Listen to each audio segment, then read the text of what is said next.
There are many things people in the nerd community, especially the blurred community, look forward to. A lot of them being either a new game dropping, a new anime or TV series dropping.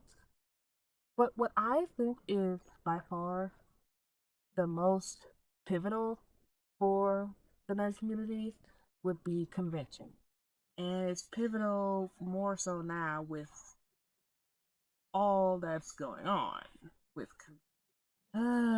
which is a lot. But before I get started on that, I just want to sit here and introduce myself. Hello there! I'm Tan the Apper, and welcome to my commentary channel where I talk about many things that come to my mind, which is quite bountiful. I changed it up this time. So come on in, get yourself all nice and comfy, get a blanket, get your favorite pillow, have a drink handy, ideally something to hydrate you, because I have so much to speak on. So I said in a live stream about, I would say last week or so, or the week prior. I don't know when this video is going to come out, but hey, I said it sometime in the past that I was going to a convention with my friends. This convention was Animazement in Raleigh, North Carolina, and I didn't really take a whole lot of videos or a whole lot of pictures, mostly because I like being in the moment, even though I'm a content creator and trying to get everything is essential nowadays, but I kind of just like being in the moment and doing a lot of storytelling. If that makes any sense. It probably doesn't. That's probably why I don't have a lot of subscribers like most content creators, but hey, eat my channel. To describe my experience with animation and my experience with conventions overall, because I've been to more of conventions than animation, I would say my experiences were overall positive. Granted, I had some pretty niche cosplays. Like in Comic Con of 2022, I cosplayed as Static Shock, where my locks were much shorter than they are now. But I did try to embody and look like the character, and I think it went rather well. A lot of people actually recognized my cosplay, and one little kid, he didn't know who the hell I was, but he just walked up to me and was like, "You look so cool. Can I please take a picture with you?" He didn't look like he was probably like 7 or 8 years old, and he just walked up like, "Can I please take a picture with you? You look so cool." And I almost cried because I don't know, like, I guess having someone say you look cool just does something to my heart as someone who's been bullied for liking like cosplays, anime, cartoons. It just did something to me, you know? It healed my inner child, so to speak. Anyway, back to other conventions that I went to, and my experience with that, I would say it's overall very positive with my experience. However, I cannot say the same for other people because other people have experienced sexism, racism, and harassment at conventions. Some of those instances happen at conventions that I've been to or I've wanted to go to. Now, in most recent years, racism with black cosplayers has seemingly been on the rise. A cosplayer by the name of Ashley Paxton, but mostly known as Squid the Kid, has self-exited due to all the racism and bullying because she was a black cosplayer. Not only she was a black cosplayer, she was a black female cosplayer.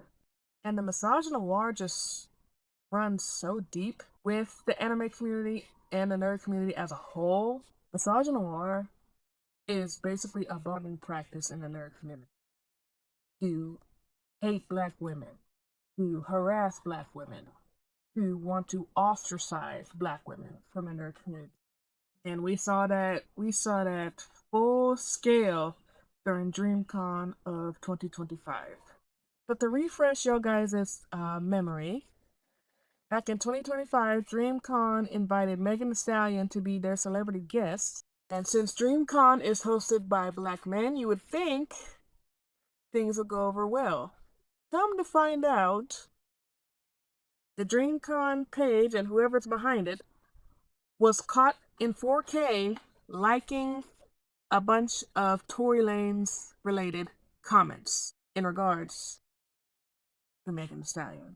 Fans discovered DreamCon's official Instagram account had liked several pro Tory Lanez comments. Mind you, this man is rotting away in a prison cell for the next 10 or so years, and people are still saying, free this little Canadian crash out. Make it make sense. And to absolutely no one's surprise, the people behind DreamCon face so much backlash, so much scrutiny, predominantly by Black women, which is rightfully so, and to be expected. So, after all that debauchery, DreamCon finally issued a statement on their Twitter. I'm not calling it X because fuck Elon Musk. Saying, we love and support Megan Thee Stallion. We deeply regret the recent actions on our social media platforms, which engage with harmful commentary directed at her. It does not reflect our values, and we take full responsibility. And they ended it by saying, Megan is a cultural icon and a symbol of strength. We stand with her. If you love Megan so much, then why were you liking Tory Lanez? Why are you liking Tory Lanez related comments? Why were you caught in 4K liking all that shit? At the same time, it's a bunch of Black men, and a lot of Black men participate in misogynoir. For what reason? I don't know, because a lot of Black men come from Black women. Unless they're biracial and came out of a white woman. But I'm pretty sure that the men that organized DreamCon have Black mothers. So I'm going to need someone to make it make sense for me. Like, explain it like I'm a toddler. But with racism and misogynoir being so bad with conventions and nerd culture, many scholarly articles have been made in regards to racism towards Black cosplayers. In fact, I'm going to show you one right now. The social phenomenon surrounding Black cosplay, the unseen toll of racial battle fatigue by Ashley Bjorn. And we'll read a little bit of the abstract right here. Black cosplayers are experiencing backlash for their chosen characters, which are often fictional. Let's read that again. Which are often fictional, not being Black. There is an underrepresentation of the Black community in all forms of media. This lack of representation does not allow many options for those that participate in the subculture of cosplay. As cosplay is a marginalized group within society, Black cosplayers are a marginalized group within a marginalized group. They even got most of their outside source material by doing surveys with people in the Black community, but mostly Black women who do cosplay. Like, to be so racist to get to a point where people are making scholarly articles about said racism, while does not even equate to how asinine that is. And not only people making scholarly articles based on racism in the nerd community completely asinine, things have gotten to a point to where there's become another movement that is post Me Too in regards to SA. The movement I'm referring to is cosplay is not consent. And this movement mostly started from a survey done by Bitch Media, yes, that is the literal name, in 2014, finding that if 13% of excuse me, if 13% of San Diego Comic-Con attendees had unwanted comments of a sexual nature made about them this week, that would be around 1,700 people. And if 8% of the SDCC attendees were groped, assaulted, or that word that YouTube hates, that's over 1,000 attendees suffering harassment. Now, this eventually gave rise to an anti-harassment organization known as Geeks for Consent in regards to consent at conventions. And this group came up with the signs that you would often see at most conventions, if not all by now, is the sign cosplay is not consent. Hi, Editor Tam here, and I just realized that I totally forgot about the blatant ableism that is in convention settings. Like, sure, the convention I went to, they had wheelchair accessible areas and wheelchair accessible parking and entry. But that's not to say that all conventions do so.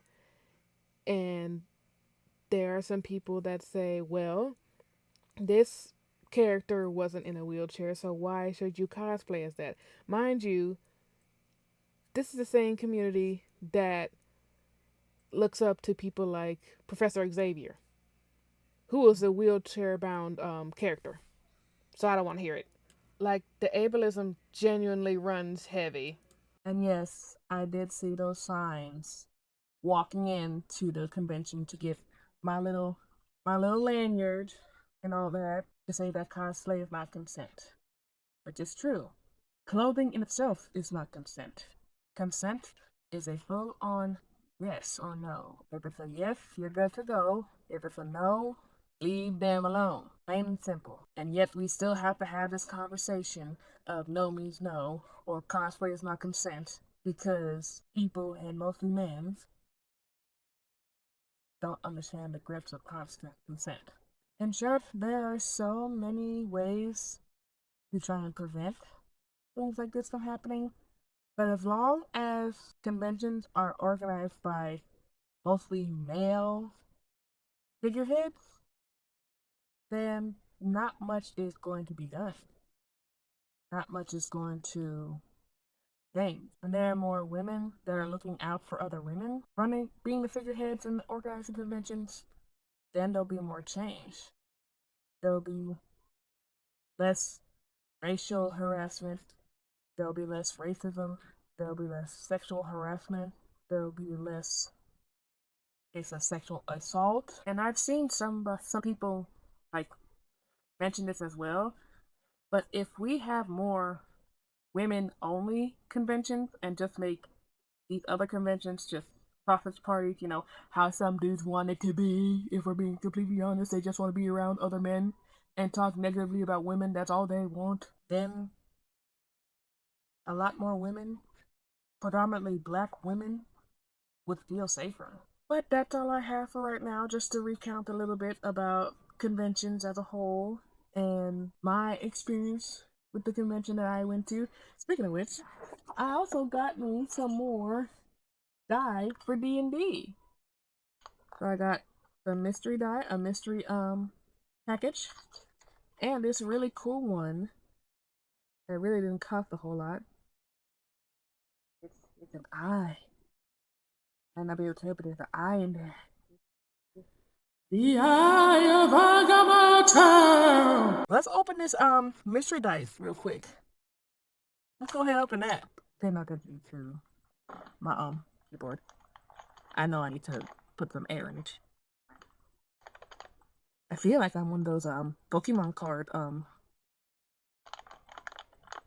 what's it called? Ooh! Oh, that's cute! It's a little pin that says 666 just evil. Hold up, let me get a little closer. That's so cute! Right, there's that, and here are the dice. It has fishies! Oh my gosh, it has fishies in them! Oh my god, that's so cute! Look at the fishies! Look at the fishies! Oh, that's so cute! I know, you want to see the fishies too. No, don't eat them! Don't eat them! I also got some more masks, because with the hantavirus going around now that the people that were supposed to stay on the cruise ship are no longer on the cruise ship. So this is one of them. It's very cute, very, very lovely. And of course, you already saw my little lanyard. I have my Twitch name on there for people who want to follow me. That's all I have about that. I think this might be the beginning of a pilot episode for a new series I've been planning on doing. Like, is insert activity or experience I've experienced worth it? Like, I guess this would be a good one.